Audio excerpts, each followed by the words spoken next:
বললাম তো আমি মালা পরাবো জজদাকে। চলো এখান থেকে যাই।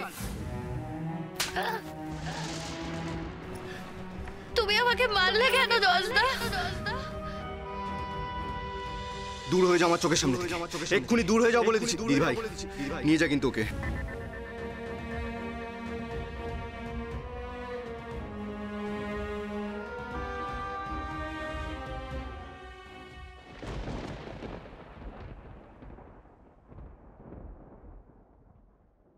কতটা লেগেছে মাথায়?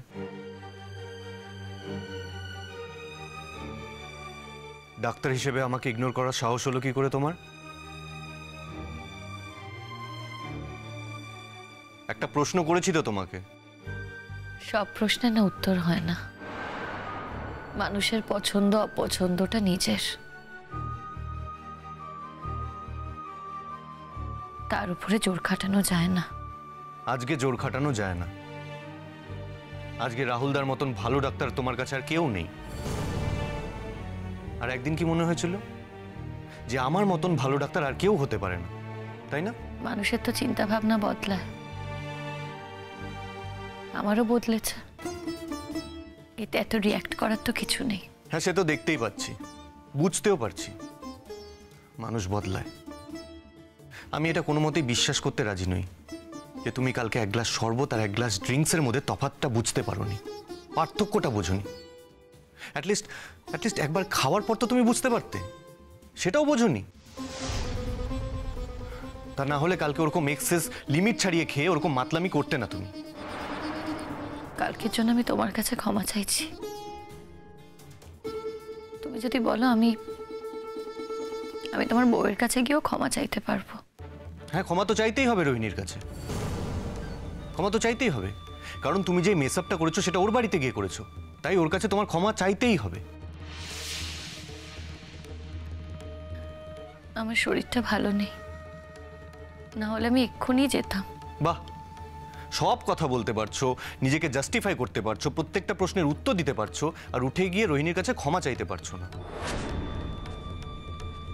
আমি নিজেকে কখনো জাস্টিফাই করার চেষ্টা করিনি। আচ্ছা ঠিক আছে, তুমি যখন বলছো আমি এক্ষুনি যাচ্ছি রোহিণীদের কাছে ক্ষমা চাইতে। আমি বলছি বলে নয়, তোমার বিবেক যদি বলে তাহলেই তুমি যাবে। তুমি তো আমার বিবেক, তুমি বলছো মানে আমার বিবেক বলছে। আমি যাচ্ছি রোহিণীদের কাছে ক্ষমা চাইতে। হ্যাঁ, আমি তো মনে করি তোমার রোহিণীর পায়ে ধরে ক্ষমা চাওয়া উচিত।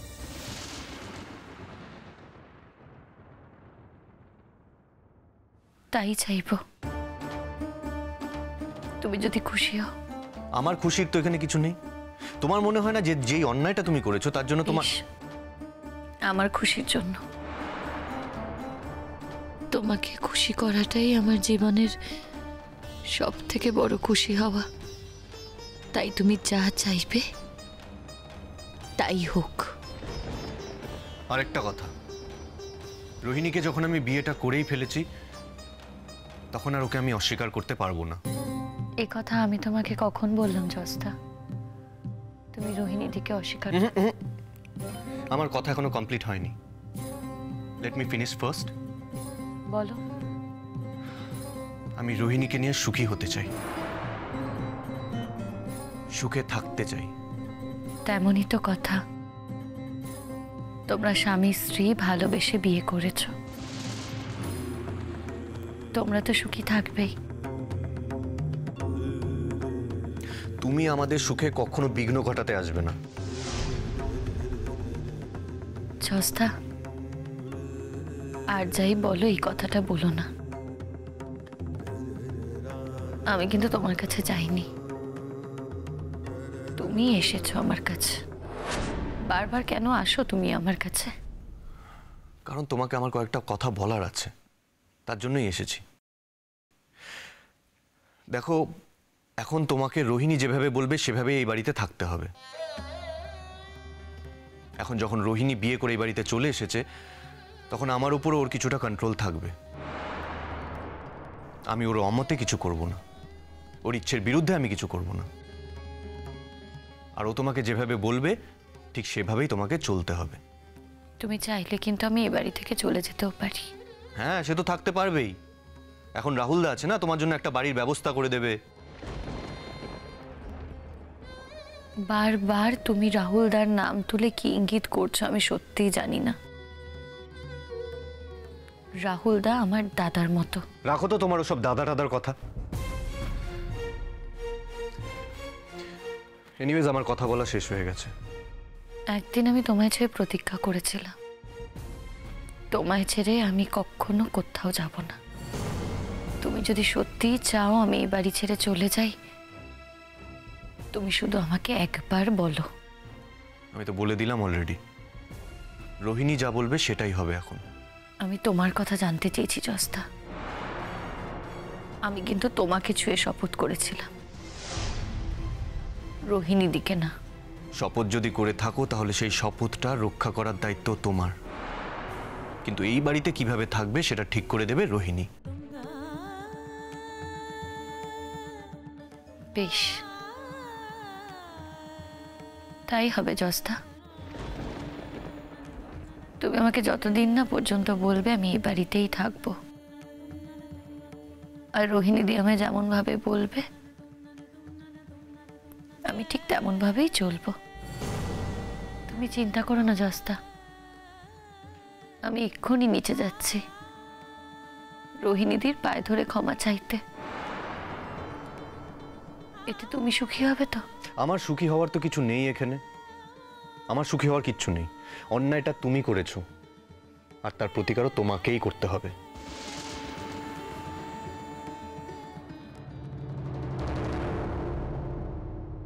বেশ, তুমি যদি তাই চাও, তাতে যদি তোমার সম্মান বাড়ে তাহলে আমি তাই করব জস্তা। তোমাকে অদেও আমার কিচ্ছু নেই, কিচ্ছু না। কত কষ্ট তুমি আমাকে দিয়েছো তুমি জানো না। আমি তার লাখ গুণ কষ্ট তোমাকে ফেরত দেব। তুমি আমাকে কি অপমান করেছো, আমি তোমাকে তার 1000 গুণ অপমান ফেরত দেব। চলো শবনম, লড়াইয়ের মাঠে যখন দুজনে প্রতিপক্ষ হিসেবে দাঁড়িয়েছি আর লড়াইটা যখন শুরু হয়েই গেছে, তখন আমি কিছুতেই তোমার কাছে পরাজয় স্বীকার করব না। কিছুতেই না, কিছুতেই না। তুমি আমার জীবনটা ধ্বংস করেছো, তুমি আমাকে সুখী হতে দিলে না। দেখে নাও, এবার তুমি দেখবে আমি কতটা সুখী মানুষের অভিনয় করতে পারি। শুধু দেখবে, তুমি শুধু দেখবে এখন থেকে।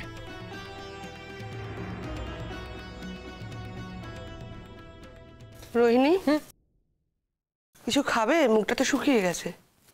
না আন্টি, এখন আর কিছু খাবো না, ইচ্ছে করছে না। এই এই এই দেখেছো ফুলকাকি এখনো আন্টি আন্টি করে যাচ্ছে। হ্যাঁ, এখন থেকে মা বলার অভ্যেস করো। হয়ে যাবে, একটু সময় লাগবে। ঠিক আছে, তুমি আমাকে আন্টি বলেই ডাকো, আমি কিচ্ছু মাইন্ড করছি না। সত্যি তো, এতকাল আন্টি বলে ডেকে দুম করে কি করে মা বলবে? এই রোহিণী, কি ব্যাপার বলো তো? তোমার মুখটা এরকম শুকিয়ে গেছে কেন?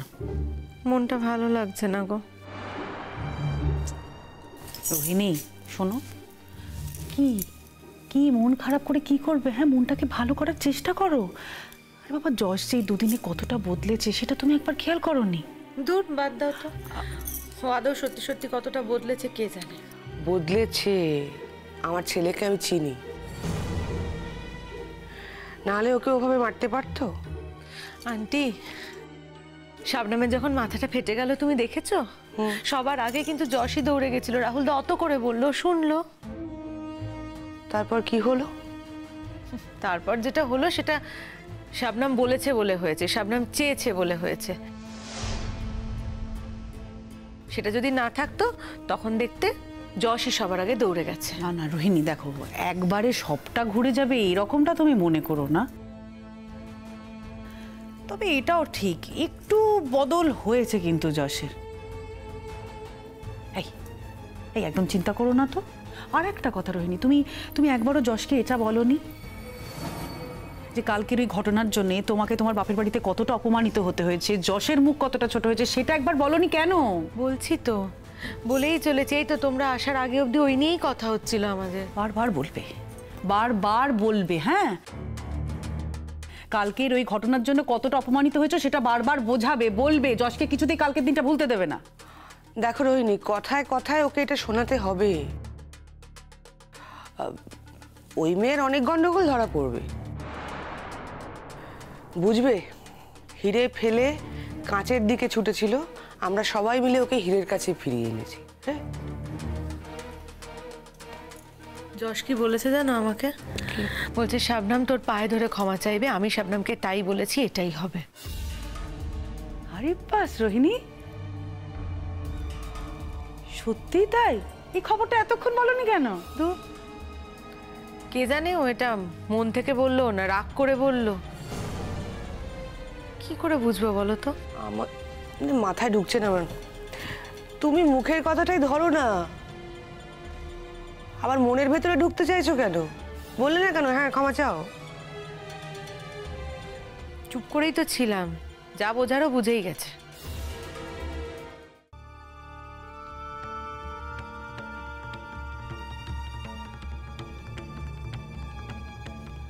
রোহিণীদি,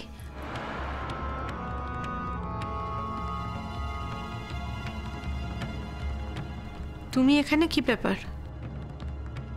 তোমার সাথে না আমার একটা কথা ছিল। কি ব্যাপার, তুমি এখানে কেন? এতক্ষণ তো নাটক করে শুয়েছিলে, তোর নাকি শরীর খারাপ। যেই শুনো যে বাড়ির কাজ করতে হবে অমনি তোমার শরীর খারাপ হয়ে গেল। সত্যি বাবা, শরীর খারাপ হওয়ার আর সময় পেল না। না বেশ তো, ঠিক এখনই তোমার শরীর টরীর খারাপ হয়ে একবারে মাথা ঘুরে পড়ে যেতে হলো। চমৎকার, খুব চালাক তুমি জানো। মানে এইসব মানে কুবুদ্ধি তোমার খুব ভালো জানা আছে। বেঁচে বেঁচে ঠিক আজকের দিনই শরীর টরীর খারাপ হয়ে গেল, জানে বাড়িতে এখন কাজের চাপ। তুই কিছু বলবি?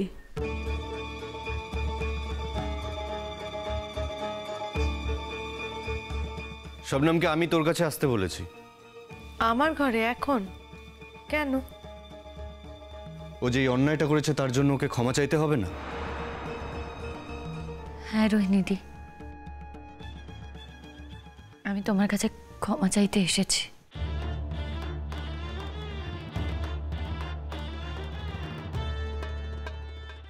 প্লিজ আমার সাথে এই নাটকগুলো করো না, প্লিজ করো না। তুমি এখন ক্ষমা চাইলেই যে তোমার সমস্ত অন্যায়টা ধুয়ে মুছে পরিষ্কার হয়ে যাবে তা তো নয়।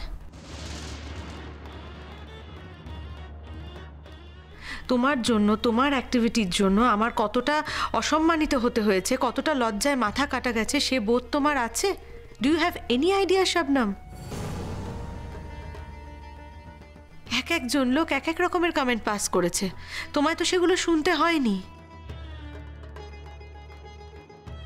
তারা সবাই আমাকে বলেছে তুমি কাকে বিয়ে করে কোন বাড়িতে যাচ্ছ। আর যখন শুনেছে না যে তুমি এই বাড়িতে থাকো, তখন আরো বেশি করে বলেছে। কিরকম লেগেছে আমার ভাবতে পারো একবারও? কতটা লজ্জায় মাথা নিচু হয়েছে তুমি ভাবতে পারছো একবারও? আর যত কমেন্ট পাস হয়েছে না, সবাই কিন্তু আমাকেই বলেছে, আমাকে বলেছে, যশকে কেউ বলেনি। যশের সামনে এই সমস্ত কোনো কথা হয়নি, যা বলেছে আমার কানের কাছে আমাকে শুনিয়ে শুনিয়ে আমাকেই বলেছে। তাতে কতটা আমার এবং আমার পরিবারের অসম্মান হয়েছে তুমি সেটা ভেবে দেখেছো? বলারই তো কথা, সত্যি তো। যদি আমার মেয়ে হতো তাহলে আমি আগে বলতাম ওই মেয়েকে আগে বাড়ি থেকে তাড়ান। সত্যি বাবা, কাল তুমি যা করেছো না, সেটা জীবনেও ভোলার মতো নয়।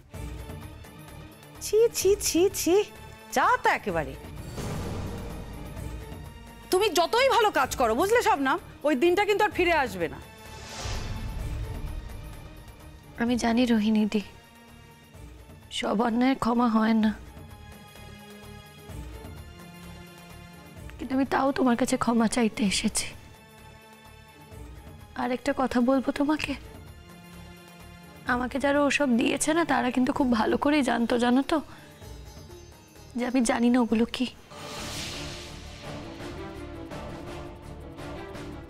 আমি না জেনেই খেয়েছি। তুমি এই কথাটা একদম বলো না, কারণ নামে কোনো কমপ্লেন তুমি আমার কাছে করবে না শবনম। তোমার কোনো কমপ্লেন আমি শুনবো না। কিন্তু তুমি কি বোঝাতে চাইছো? তুমি কি বাচ্চা মেয়ে? হ্যাঁ, তুমি বাচ্চা মেয়ে, তুমি এত কিছু বোঝো, সব জানো, সব বোঝো, তুমি এইটুকু বোঝো না? এটুকু বুঝতে পারোনি কোনটা হার্ড ড্রিঙ্ক কোনটা সফট ড্রিঙ্কস? বুঝতে পারোনি তুমি? এটা আমাকে বিশ্বাস করতে হবে। কি বলছো? আমি তো তোমাকে আগেই বললাম যেটা বিশ্বাস করার কথা না। আমি তোমাকে বিশ্বাসও করতে বলছি না, কিন্তু আমি তোমার পায়ে ধরে ক্ষমা চাইতে এসেছি রোহিণীদি। রোহিণীদি, আমাকে তুমি ক্ষমা করে দাও রোহিণী দিদি। না না না, ঠিক আছে ঠিক আছে ঠিক আছে, প্লিজ এই নাটকগুলোর কোনো প্রয়োজন নেই।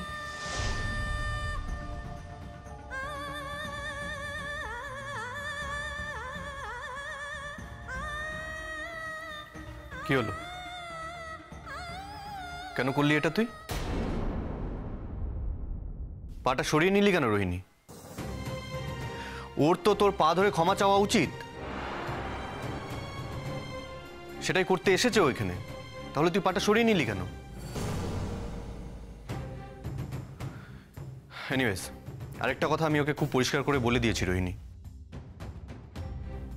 এবার থেকে তুই যেরকম বলবি ওকে সেভাবেই চলতে হবে। তুই যেটা ঠিক করবি সেটাই হবে। হ্যাঁ, এতদিন আমি এই বাড়িতে একা ছিলাম ঠিকই, কিন্তু এখন যখন আমার বউ এই বাড়িতে এসে গেছে তখন আমি তার উপর আমার দায় দায়িত্ব সব ছেড়ে দিয়ে একটু নিশ্চিন্ত হতে চাই। এর মধ্যে আমি একটা কমিটমেন্ট দিয়ে ফেলেছিলাম, একটা দায়িত্ব নিয়ে ফেলেছিলাম। এখন আমি সেই দায়িত্বটা তোর উপর চাপিয়ে দিতে চাই রোহিণী। তুই এবার থেকে যেটা ঠিক মনে করবি সেটাই হবে এই বাড়িতে। আর হ্যাঁ, শবনম এরপর থেকে এই বাড়িতে কিভাবে থাকবে কিভাবে চলবে সেটাও তুই ডিসাইড করবি।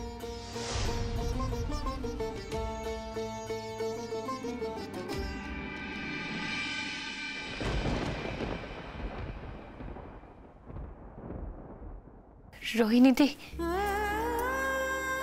আমাকে তুমি ক্ষমা করে দাও।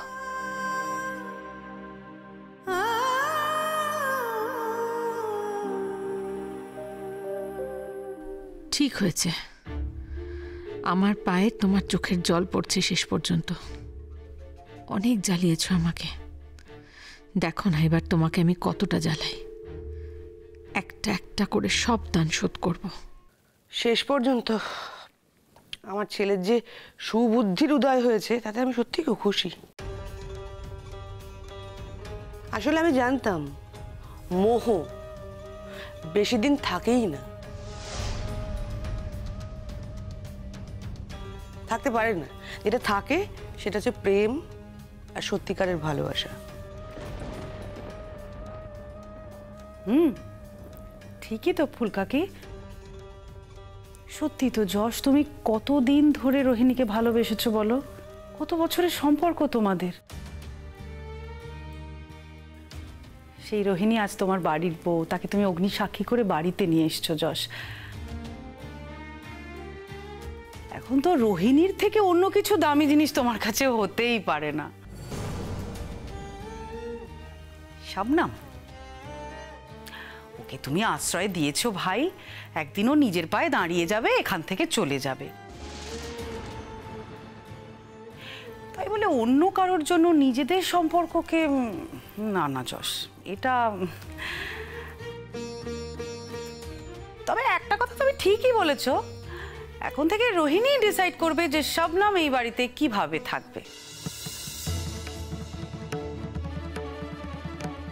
শুনলে তো রোহিণী, যশ কি বললো? এখন থেকে তুমি কিন্তু শবনমকে চালিত করবে, ঠিক আছে? আর শবনম, আমরা যে যাই বলি না কেন, রোহিণীদি যা বলবে সেটাই হলো শেষ কথা। এখন থেকে তুমি ওর কথা শুনেই চলবে, ঠিক আছে?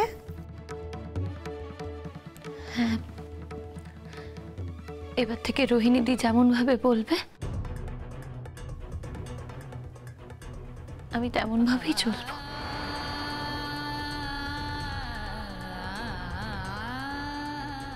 তুমি যা বলবে আমি তাই শুনবো রোহিণীদি, তাই শুনবো।